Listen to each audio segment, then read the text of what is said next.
Quels sont les 5 placements dans lesquels tu n'investiras jamais?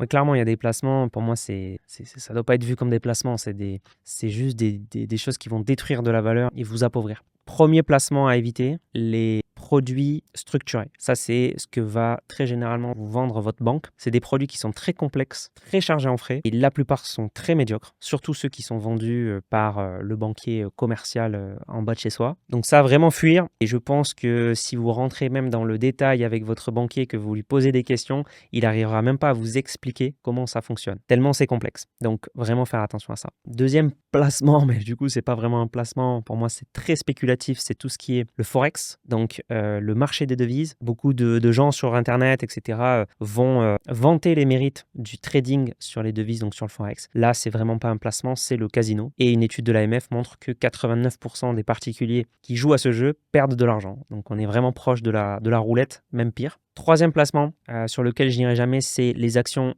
individuelles en mode all-in. Je me fais un portefeuille de 2-3 actions, même 10 ou 20. En fait, c'est extrêmement risqué. Même les gérants professionnels n'arrivent pas à faire mieux qu'un simple ETF très bien diversifié. Et ce qu'il faut retenir, c'est que seulement 1% des actions génèrent une performance élevée. Ça veut dire 99% des actions sur le long terme font moins bien que l'inflation. Prendre des actions un petit peu au hasard sous le coup de l'intuition, c'est un jeu extrêmement risqué. Les gens pensent des fois que la bourse, voilà, c'est aussi à long terme. Ce qui est aussi à long terme, ce sont les indices, donc les ETF. Donc vraiment faire attention à ça. Ensuite, quatrième placement sur lequel je n'irai jamais, c'est tous les placements à capital garanti, comme les livrets boostés avec des offres sur quelques mois, etc. En général, ça, c'est de la poudre aux yeux. On a un rendement assez élevé sur 2-3 mois, sauf que ce qu'on nous dit pas, c'est que après ces 2-3 mois, ça rapporte plus rien et surtout souvent c'est fiscalisé, donc en gros c'est de la paperasse administrative à déclarer et un rendement net largement inférieur au livret A. Il vaut mieux rester sur un simple livret A ou un LDDS ou un très bon fonds euro. Et puis dernier placement sur lequel j'irai jamais, le vin, les montres, les voitures de collection, l'art, voilà, tous les placements exotiques,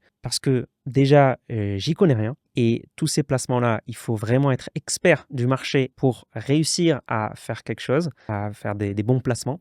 De 2, c'est extrêmement risqué, surtout quand on n'y connaît rien du coup. Et de 3, pas mal d'études montrent que sur le long terme, ça rapporte pas autant que ce qu'on nous dit, voire presque rien. Et il y a tellement de très bons placements aujourd'hui qui existent que je vois aucune utilité pour moi d'aller sur ce genre de placement.